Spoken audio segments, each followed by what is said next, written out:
your friends that Oh, thank you. Join me in a prayer, followed by the Pledge of Allegiance. Mr. Stewart, if you would, please. And please stand and join us.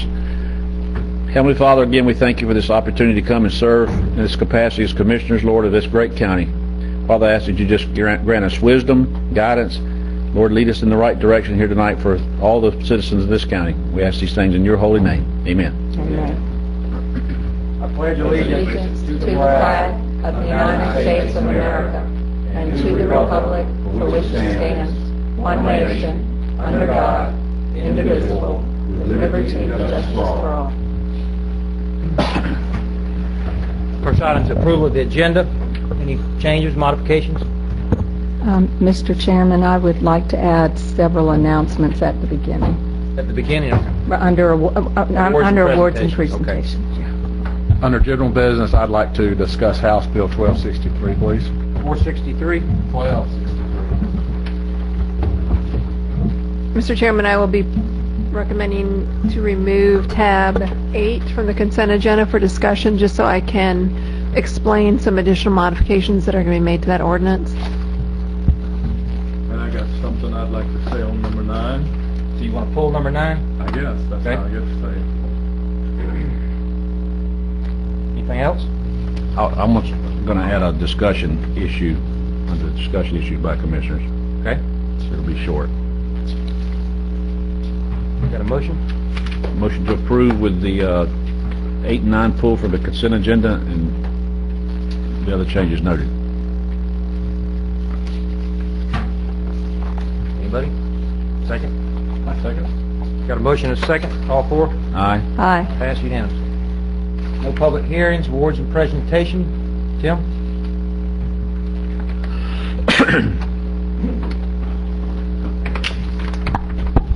Good evening, Commissioners. Since Commissioner Brock's not here, he wanted me to remind everybody out in TV land and everybody here that there's a workshop, economic development workshop this Thursday at 5 o'clock here in the chamber from 5 to 7. It's to promote economic development in our community. We've invited a number of people to present. Chamber of Commerce's from Tallahassee, our local Chamber of Commerce, Workforce Plus, Opportunity Florida, Florida's Great Northwest, Office of Economic Development Engagement at the University of West Florida. So there's going to be quite a few speakers here. We would kind of limit them to 10 minutes apiece to give the board what their efforts are in the economic development arena and what they can do to help promote Wakulla County and business here. So we're looking forward to everybody coming out and sharing their ideas and coming up with a plan for us. So anyway, just wanted to get that out there. I'm going to be a few minutes late for that meeting, but Is Alan going to be here for that one? Yes, he'll be here. I'll be somewhere between 5:15 and 5:30 getting here, but I'll be here. Okay. Thank you, Tim. Ms. Arts, you had some announcements? Yes. First, I want to say thank you to Keep Wakulla County Beautiful and all the people who helped with the wonderful planting that took place on Saturday. If you haven't seen it, I encourage you to just walk out there and look at near the back entrance to the courthouse. It looks wonderful. And that's just the first of 5 phases they're going to do. And these are volunteers, donations are needed. But thank you to everybody who helped with that. Second, the Wakulla County Coalition for Youth asked me to make this announcement because it was very apparent during Operation Santa that the huge needs in this county are not being met through the limited service providers that we have here. And so they're going to have a listening session on Monday, February 13th from 10 a.m. to 12 noon at the Extension office. And some of the people they really want to be there are pastors, youth pastors, people providing social services, counselors, primary health care deliverers, and anyone and everyone who has the health and well-being of Wakulla County families and youth as part of their daily walk. Now, they are going to have a guest he's the project manager for the Fund for Gulf Communities, which is an initiative under Catholic Charities. of Northwest Florida that's funded through the Rockefeller Philanthropy Advisors, and they're going to be looking at just some discussion about what are the needs of our struggling families, how can we improve communication between those who provide and those who are in need, lay out possible routes to needed resources, and possibly establish a central coordinating care council to share the load of trying to coordinate all this. And again, the focus is to try and help Wakulla families that are struggling to buy food, pay utility bills, rent, mortgage, and so forth.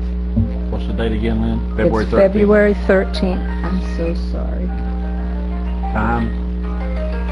February 13th from 10 to 12 at the Extension office. At least we know you don't have any hip-hop ringtones. And it's my husband who should know I'm in a meeting. Put him on speakerphone. We'll talk to him. He probably forgot his key again. That's usually why he comes.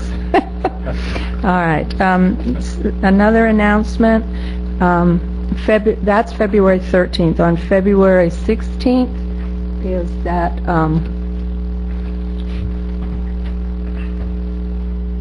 the community meeting related to the master plan for bicyclists, pedestrians, and blueways.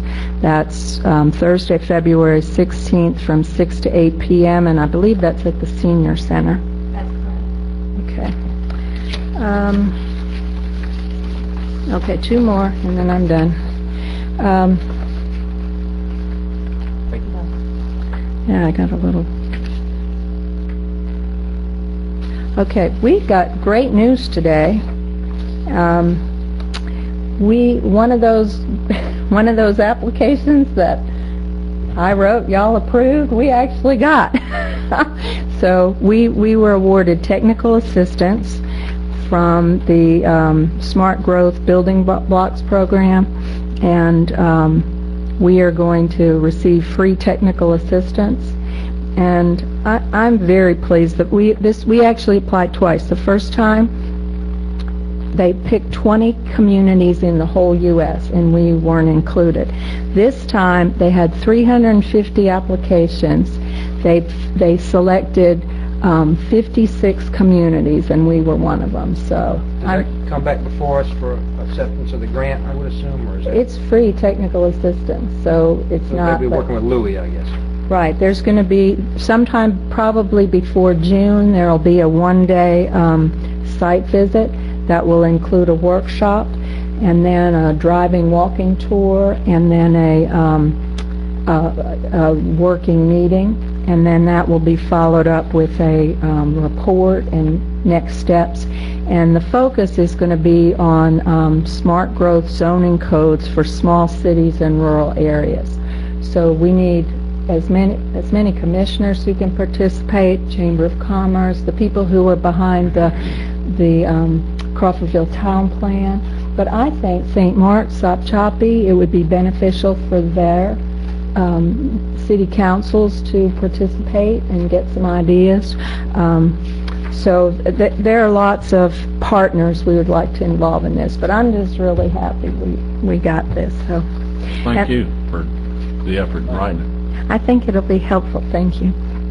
Last thing, how many people here went through the training to help with the oil spill cleanup? Did anybody go through that training in this room? Okay, well then I'm going to talk to the people who are at home. We had a lot of people in this community when it looked like the BP oil spill was headed to our county in a rapid time frame. We had a lot of people who were aggressive about getting trainings here so people could help with the cleanup that we were expecting. Unfortunately, we didn't have to do that cleanup. But all of those people, and I think all the people who were on the boats, who went through the training to put out booms, are all eligible to participate in a Gulf study. And I'm encouraging people to do this, there's an 800 number that you can call to sign up. Some people are worried that this is BP's behind this, and they aren't. This is National Institutes of Health, University of North Carolina, and it's involving people from Louisiana to Florida. And they want, because we weren't actually exposed to oil, everybody in our county is going to end up being comparison unless you travel to like New Orleans. But it's very easy to participate, and it'll really help both to protect people who might be in a situation with oil, being exposed to oil in the future, and also for collecting damages. Because what they're going to do is follow all these people forward in time and look at how the people who are exposed to the oil during the cleanup and those of us who went through the training or whatever and weren't exposed, and see how we fare. And it takes an hour, less than that, to do a little phone interview, and then they come to your house. That was a medical assistant, delightful young woman. They do a bunch of screening tests that are helpful because they give you reports on how you compare to in terms of your own health to where you should be, and they give you a $50 gift certificate. It's like a credit card that you can spend anywhere, just for doing that phone interview and having them come to your house at a time that's convenient. And it was very, painless to go through. They don't really do very aggressive things. And anyway, I just encourage you, if you went through that training or you went through the boat training, to call 855-NIH-GULF, GULF, or 855-644-4853, and just let them know that you're willing to participate. Did you go through the training? Yeah, no, I did it, and I wouldn't even be talking about it, except apparently they've had a lot of people that they invited to participate are reluctant to because they think it's a BP run thing and they don't want anything to do with it.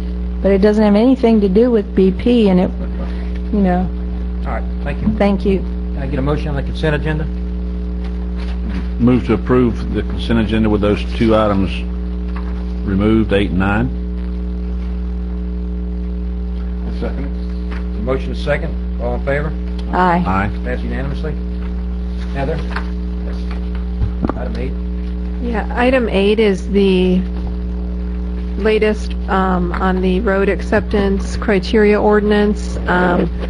Pursuant to the most recent board direction, we have drafted up an ordinance amendment. I spoke with Commissioner Merritt about it, and I'm going to make a few tweaks before it comes back to you for public hearing. I wanted to point those out to you. It includes the 80% build-out criteria as directed by the board. It's going to be modified slightly to be 80%, but not sooner than 2 years after the roads are complete. And that purpose of that 2-year period is basically an upfront warranty period, so that if there are any construction defects with the roads, they'll become apparent before we accept them and take on the financial burden. So I'm going to make those changes, and then it will come back to you for public hearing. The motion? Motion to approve. As amended? As will be amended? That's fine. I mean, you're going to vote on it when it comes back. I just wanted to let you know it's going to look a little different. Okay. I move to schedule and advertise a public hearing to consider modifications to sections 7-42 of the Land Development Code concerning road street improvement acceptance criteria. Second. Got a motion to second. Any more discussion? All four? Aye. Aye. That's unanimous. Mr. Moore? Basically, the only thing I had, I was not present at the time that the agreement was to pay for the feasibility study, so I'm going to withhold my vote on that if I can, since I was not a party to that going into it.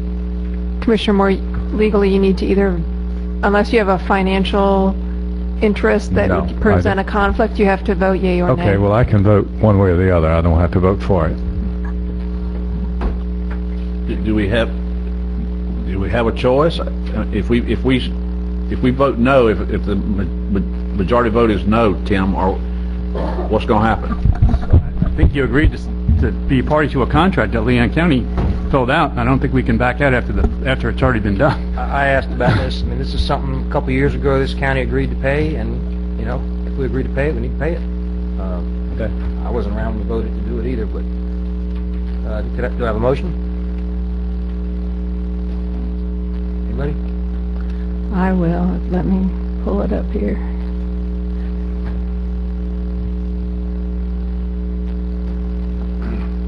And this is really, excuse me, I'm sorry, this is really not a vote to pay, I mean, this is to do a budget amendment, you know, that pretty much was approved to pay it. You know, this is just to do the budget amendment. Anyway. I move that we honor our commitments and approve the budget amendment in the amount of $19,419.33 for our portion of the feasibility of the three-county feasibility study that was completed by Lombardo Associates. Second. Motion second. I just want to say that I think Leon County has already paid for this, so we're paying them back what they've already paid. So we got a motion second. Any more discussion? All for? Aye. Against? Aye. That's 3-1.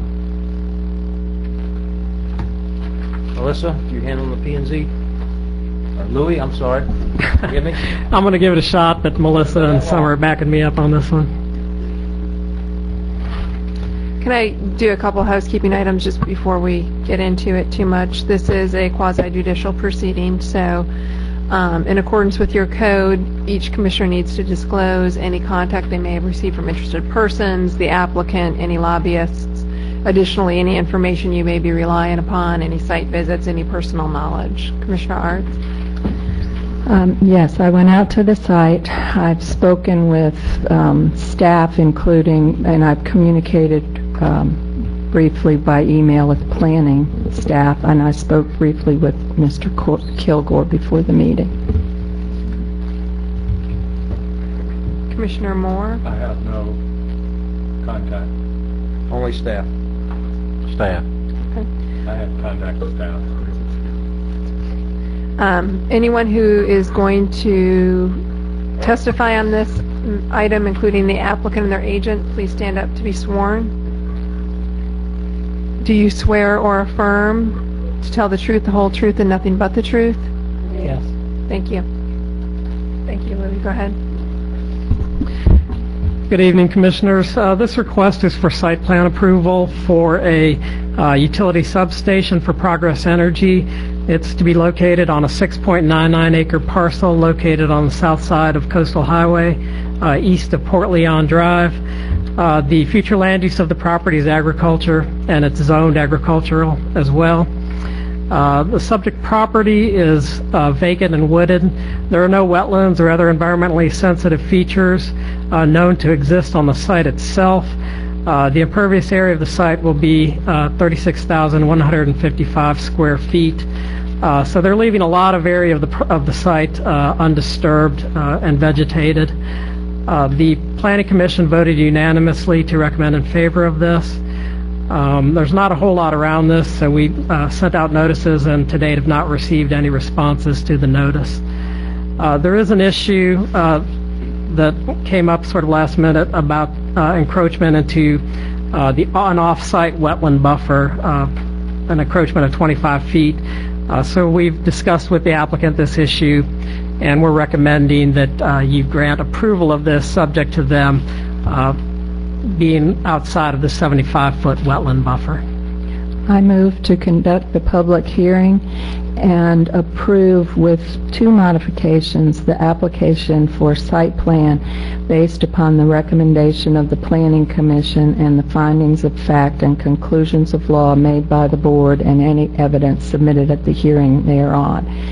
The two modifications are the revising to stay out of the 75-foot wetland buffer that you just heard, and the other modification is, as I talked with Mr. Kilgore, instead of planting 105 non-native crepe myrtles in a natural area, that those trees be replaced with a suitable alternative native tree and I'm going to work with him to find a comparable alternative that won't cost them any more money. They were absolutely fine with that. His quote was, he doesn't care what they plant as long as it doesn't cost him more money and it's a tree that would be relatively hardy in a low maintenance situation. Right, it would be a small understory tree, but We got any citizens want to speak? Anybody else? Well, we got a motion. Thank you. Second. Anybody else? All four? Aye. Aye. Pass unanimous. David? Yes, I'd like to bring up House Bill 1263, which is currently in subcommittee as we speak. This is the bill that has concerns us from the standpoint of cut the possibilities of transferring our Department of Health from state control to the counties, which along with that comes all the expenses and everything to run the run the health department. So basically, it would be an unfunded mandate other than a couple of block grants that are being talked about as of right now. And I wanted to bring that up for y'all to as a discussion item for y'all, so y'all can discuss. I'd like to entertain a motion to authorize the chairman to sign a letter opposing this for us. It would be a lot, at least $500,000 we'd have to come up with. If it's put to us, if we can get a unanimous vote on it tonight, if anybody doesn't have any problem with it, I'd like if someone will make the motion. I move that we draft a letter for the chairman and authorize the chairman to sign to our legislators, and also for us to make phone calls to our legislators, the commissioners and staff objecting to this proposed legislation. Second. The motion second. Any more discussion? All four? Aye. Aye. Passes. Heather? Now, that letter needs to go rather quickly. Probably need to hand deliver it. Quickly, yeah. Okay. We'll generate it. My item tonight is I'm requesting board direction. Historically, you all have had either a board member or a staff member appointed to represent the county in court-ordered mediation. You have some mediation coming up in the case of Voiles versus Wakulla County BoCC.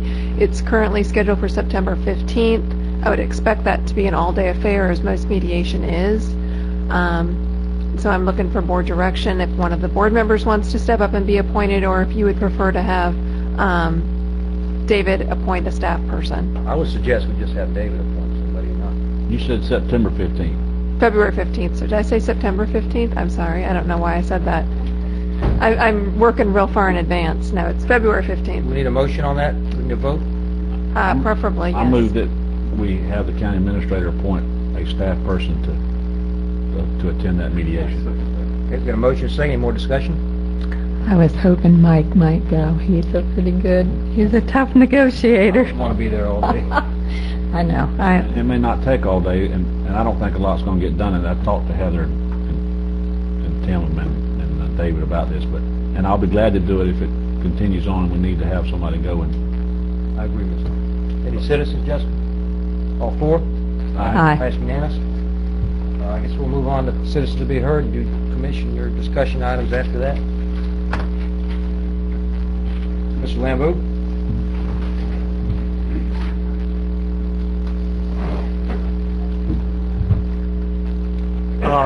Vic Lambeau, and I'm representing CCAL here, and I just wanted to make an announcement that your county administrator has graciously will appear at a CCAL meeting, which is on Thursday, on February the 16th, and will tell us and talk to us about some of the challenges facing Wakulla County, where we're going, and where we are on various things. And it's open to the public. Everyone's invited. It's at the library at 7 o'clock, and we hope you commissioners will also attend. Thank you. Thank you, sir. Howard?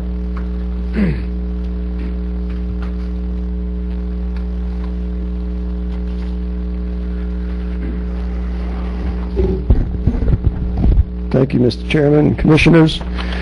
I'm going to speak tonight on the 7% utility tax. This is a new tax. I didn't vote for this. I had never supported the 7% utility tax, and it was not voted on by any board that I was part of. As a matter of fact, when the county commissioner suggested this tax while I was commissioner, I voiced opposition to it. But these are difficult times, and this board should have the compassion for the taxpayers and its citizens. I ran some numbers. If you consider that there's 12,000 households in this county, and if on the average that utility tax increased by $9 a month, or $108 a year for each household, that's a conservative estimate. The amount of taxes that you have taxed as citizens is roughly $1,296,000 each and every year. That's not counting the businesses, some of which are now going to pay tens of thousands of dollars in extra tax as a result. And these businesses will pass this on to the consumers. And it will result in a double taxation of the citizens, once on their utility bill, and a second time when they buy their services and goods at a higher price. The net result is that you will raise about $1.5 million every year with this new tax. And this is not the way to treat our citizens, taxpayers, during these difficult economic times. Raising taxes is no way to attract businesses or encourage job creation or encourage businesses to locate in our community or encourage or keep the doors open of some of the businesses that are now struggling. I call upon you to immediately reverse yourselves and vote out this bad tax that you put in place. It hurts our citizens, it hurts our taxpayers, it hurts our businesses. I have consistently voted and spoken out against excessive government spending. Learn to live within your means instead of raising taxes. And learn to live within your means instead of bailing yourselves out on the backs of our taxpayers. Thank you. Sarge, do you have any discussion on it? Yes, I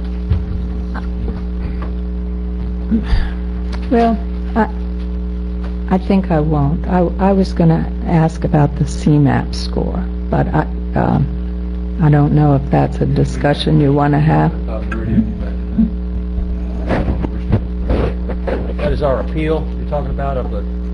No, our housing department, when it was in-house, Tim can give you an update based on the meeting. I was in another meeting when he... repeatedly had low CMAP scores, and that led to us being classified as a troubled agency, and that was part of the reason for outsourcing. And I appreciate that there were a lot of problems that needed to be corrected, and it takes time to correct those, but my hope is that we'll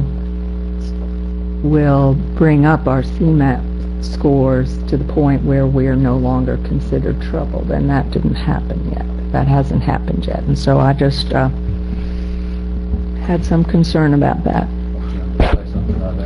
Okay. Yes, we met with Meridian today, Melissa, Louis, myself, and we talked about the CMAP. Obviously, we were disappointed in the score ourselves, but they reminded us that they were looking at a snapshot of what the work that they had done from March until September. That was done back in September. So a lot of those issues they were still working on, and they're in the process of correcting. And we pretty much told them, another one of these unacceptable is not going to be acceptable to us, the administration, or the board. So we want to continue to see progress improvements in all these areas. So they agreed, and we talked about setting up a meeting with HUD to discuss them, and we're going to be in the process of doing that. So we are well aware of the issues that we have there, and we're working on it. And thank you for bringing that up, Ms. Sarge. Please stay on top of that. If these people aren't performing, they need to be gone. Period. Anything else? No. Jerry? I need about 20 minutes. You got 2. I'll pass. Okay. I wanted to, I'm sorry, Mr. Stewart? You can have 20 minutes if you want it. I don't want 20 minutes. What I want to ask the board to consider allowing or authorizing me to work with staff, especially David and probably Tim and the sheriff's department. We need to move forward with finding them a permanent home for relocation out of our community center, and they need a home. And we've looked at various things about renting, and anyway, we want to try to put all the heads together, come back to you guys with a recommendation of what to do and how to pay for it. And if that's okay, I'd like to move forward with that and have something on the agenda, and that, if not the next agenda, the one after that, we'll have some sort of progress for you and some recommendations. I'm glad you keep that in front of your mind. Okay. Anything else? That's all I got. Very briefly, I got a letter from the ARPC. We don't have to, but it'd be nice if we could appoint someone from one of the cities on the ARPC. Ms. Hart, you're my alternate for it, but we have one more. Dave, if you don't mind getting with the copy in St. Mark's, and it has to just be one from them. Maybe your wife may want to do it. I don't know, but anyway, we need to get an appointment with one of the cities. And also, I want to ask about our appeal. Was it weatherization we didn't get because we missed the deadline, or the SHIP funds? It was not weatherization, it was SHIP. It was actually SEED is a community development block grant, but your SHIP funds were going to be your match. They have 90 days to respond. They've got about 2 weeks left. If they don't respond, either deny or grant the waiver, it's automatically granted, and we're monitoring that deadline. Please keep us abreast. I think we've set a new record here. Have a motion to adjourn? Very good. Just one thing, just to let you know how urgent it is. We start. It just got this from Sarah. That House subcommittee did pass the bill, so we got to get going On the Health Department. Yes. But it's not even being considered by the Senate right now. That's correct? right. That's right. It passed subcommittee. All right, thank you. Second. Motion? I make a motion we adjourn. Second. All four? Aye. Aye. Thank you, gentlemen. Ladies? Record. No. Amazing.